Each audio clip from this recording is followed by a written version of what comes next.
Welcome back, YouTube. This is Rich again, and this video blog is going to be about the state of the Boston professional sports teams in the summer of 2023.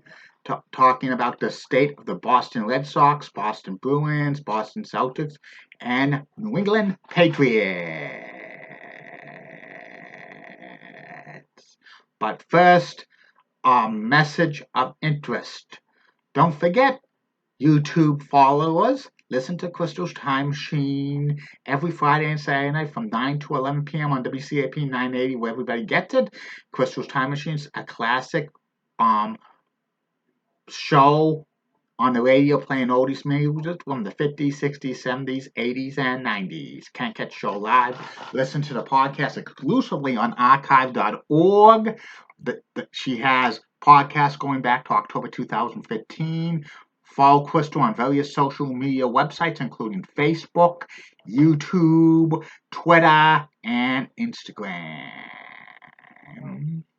And if you want to advertise on Crystal's Time Machine if you're a small business, you could contact Crystal at various social media websites and go from there. And now, on to the video blog. Okay, my next topic on these exclusive YouTube video blogs is the state of the Boston sports teams in summer of 2022. Boston is a pro sports town by far. There's college sports like Boston College, Boston University, Harvard, Northeastern, UMass Lowell, etc. They have great sports, but they take a back seat to the major professional sports in the Boston area. And the state of Boston sports in 2023 in the summer is a little bit cloudy at best. The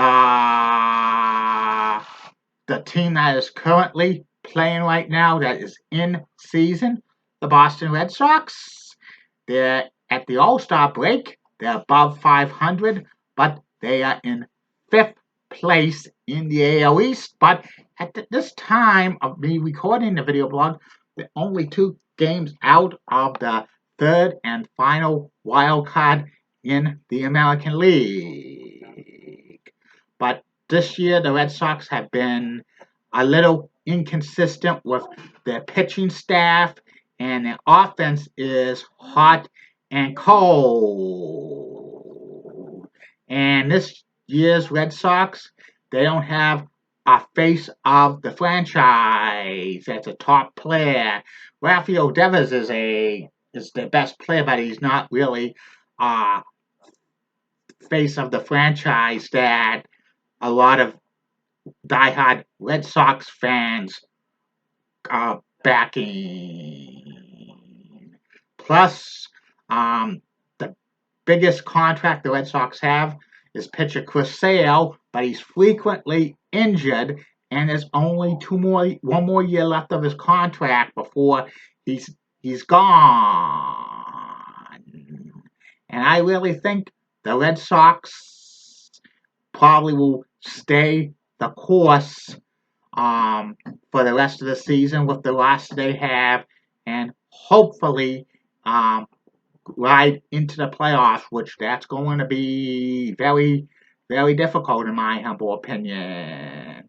Plus, the owners of the Red Sox, John Henry and Tom Warner, have other interested they're prioritizing, like the Pittsburgh Penguins, the Liverpool Hockey, Liverpool Football Club, and pickleball and virtual golf leagues. They should focus more on the Red Sox because they're cash cow, but I think maybe John Henry and Tom Warner says after 4 championships, um, World Series championships this century, um, that's well good for now. But if they have this mindset of not winning another championship in baseball, they should sell the Red Sox. The current general manager, Chaim Bloom, is trying to make the Red Sox Tampa Bay Rays north, but it's not really successful, in my humble opinion. The fans in Boston really want the Red Sox to be contenders year in and year out because they have the resources to get the big players. Also, the next team going to be talking about in the state of the Boston sports landscape in 2023 is the New England Patriots. Currently, the New England Patriots are a team that's mediocre at best. Coach Bill Belichick's been there for over 24 years, but ever since Tom Brady left at the end of the 2019 season, the Patriots have not made the playoffs out of the 3 years. And the year they made it, 2021, they got bounced in the first round, being blown out by the Buffalo Bills. And I think Mac Jones, the quarterback of the Patriots, this is a make or break season for him if he's going to get a long-term extension for the Patriots. He was real good in his first year, but the second year he had a sophomore slump. And I don't think Bill Belichick's really committed to Mac Jones full time. And plus, Bill Belichick is almost at the end of his coaching career, in my humble opinion. Plus, the Patriots haven't been spending too much on free agents. They need a lot of good wide receivers and running backs. The defense is decent, but with all the teams in the AFC East improving each and every year, the Patriots this upcoming year could be looking at the basement for the first time since 2000. And even if they make the playoffs, they might get the last seed in the AFC, which will probably be bouncing the first round. And Bob Kraft really wants another Super Bowl winning team, but that might be ages from now. And the Patriots' outlook is very, very cloudy.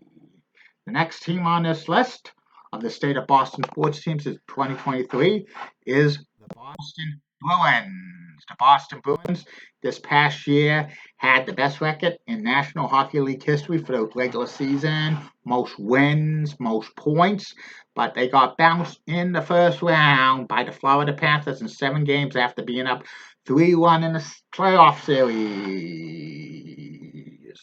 And their core is aging. They have not a lot of center depth. They had to trade some players away to get under the salary cap, and also the questions remain if Patrice Bergeron, captain's going to sign on for another year, or David Krejci's going to come back for another year. Both are in their late 30s, and I think both of them might call it a career.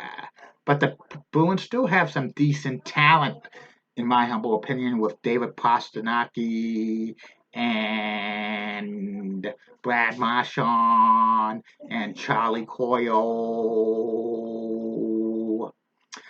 On the offense and the defense, they have Charlie McAvoy and a few others on the blue line. Plus, they have a goaltending duo of Linus Ullmark and Jeremy Swayman. I'll go out on a limb that the Bruins aren't going to win 65 games in the 2023-2024 season. But if they, find secondary scoring, I still think this is a playoff team, but not a serious Stanley Cup contender. And the final team on this list for the state of Boston sports teams in 2024 is the Boston Celtics. Boston Celtics this past year made it to Game 7 of the Eastern Conference Finals, and they almost came back from 0-3 down against Miami Heat to force a Game 7, but Jason Tatum got hurt in the early going of Game 7, and that was it for them. And the Celtics made some moves, getting rid of Grant Williams and Marcus Smart, and also adding Chris Pongoris to a 2-year contract extension. Also, Jaylen Brown is going to be offered the Supermax. He's eligible for the Supermax, but he hasn't signed it just yet, and he's going to sign it. And if he signs it, he can't be traded for 1 year.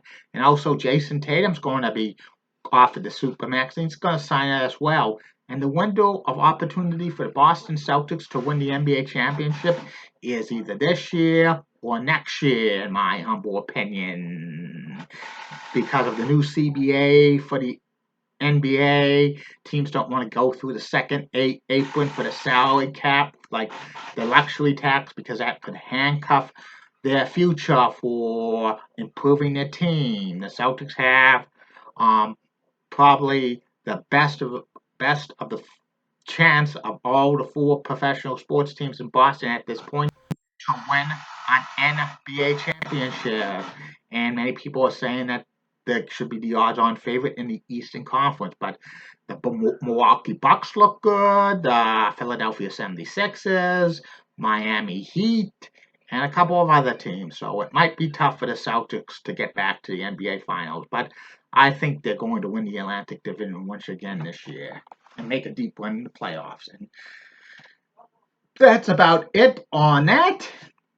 And I'll be back with my next video blog on YouTube exclusively tomorrow. Thank you for all your support, and I'll talk to you again soon.